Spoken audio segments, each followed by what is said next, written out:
ನಿನ್ನೆ ಬೆಳಗಾವಿ ಸುವರ್ಣಸೌಧದ ಮುಂದೆ ನಡೆಯತಕ್ಕಂಥ ಘಟನೆ ಕರ್ನಾಟಕ ರಾಜ್ಯ ವೀರಶೈವ ಲಿಂಗಾಯತ ಪಂಚಮ ಸಮಾಜಕ್ಕೆ ಒಂದು ಕಪ್ಪು ಚುಕ್ಕೆ.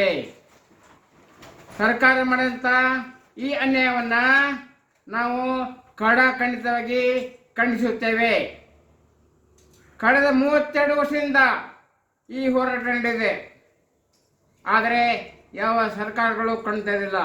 ಈ ದೇಶದ ಕಾನೂನು ಪ್ರಕಾರ 15/4 16/4 ಪ್ರಕಾರ ಸಂವಿಧಾನದಲ್ಲಿ ಉಲ್ಲೇಖಿಸುವಂತೆ ಪ್ರತಿಯೊಬ್ಬರಿಗೂ ನೀರು, ಸೂರು, ಉದ್ಯೋಗ, ಶಿಕ್ಷಣ, ಆರೋಗ್ಯ ಕೊಡಬೇಕಾಗಿದ್ದು ಸರ್ಕಾರದ ಕರ್ತವ್ಯ.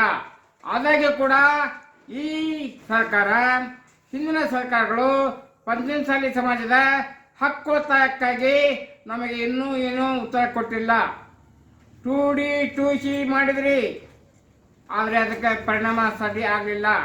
ಈಗ ನಮ್ಮ ಉದ್ದೇಶ ಪಂಚಮಸಾಲಿ ಸಮುದಾಯಕ್ಕೆ ಮೀಸಲಾತಿ ತಗೊಳ್ಳೋದು.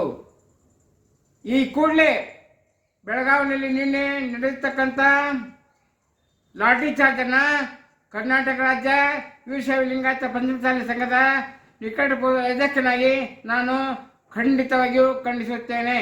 ಈ ಬಗ್ಗೆ ಸರ್ಕಾರ ಕ್ಷಮೆ ಕೇಳಬೇಕು. ಶೀಘ್ರವಾಗಿ ನಮಗೆ ಮೀಸಲಾತಿ ಕೊಡಬೇಕು.